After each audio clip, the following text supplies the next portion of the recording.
In a quaint little town nestled between rolling hills and lush forests, there lived a young woman named Eliza. She was known for her kind heart and gentle spirit, but she harbored a secret that weighed heavily on her mind. Every day, Eliza would wake up with the best intentions to achieve her dreams, but as the day unfolded, she found herself falling into the same old habits that held her back.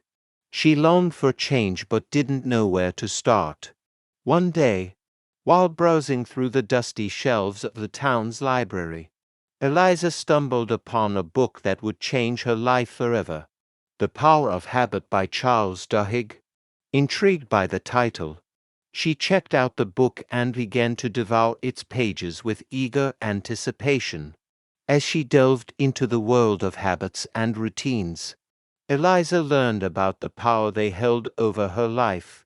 She discovered that habits weren't just random behaviors, but were deeply ingrained patterns that shaped her daily existence. Inspired by what she read, Eliza decided to take control of her habits and transform her life for the better.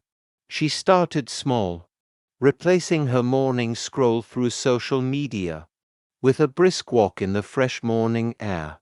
Slowly but surely, she began to see a change in herself. She felt more energized, focused, and motivated to tackle her goals. With each passing day, Eliza built new habits that aligned with her aspiration.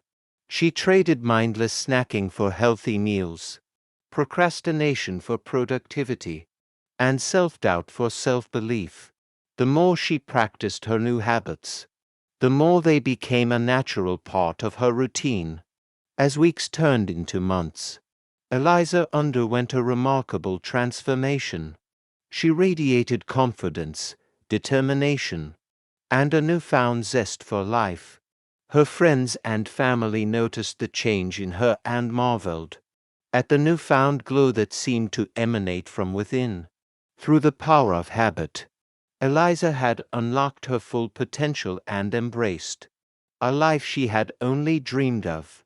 She realized that change wasn't about grand gestures or momentous decisions but about the small, consistent actions she took every day. As she closed the book that had started it all, Eliza whispered a silent thank you to Charles Duhigg for showing her the way to a brighter, more fulfilling future.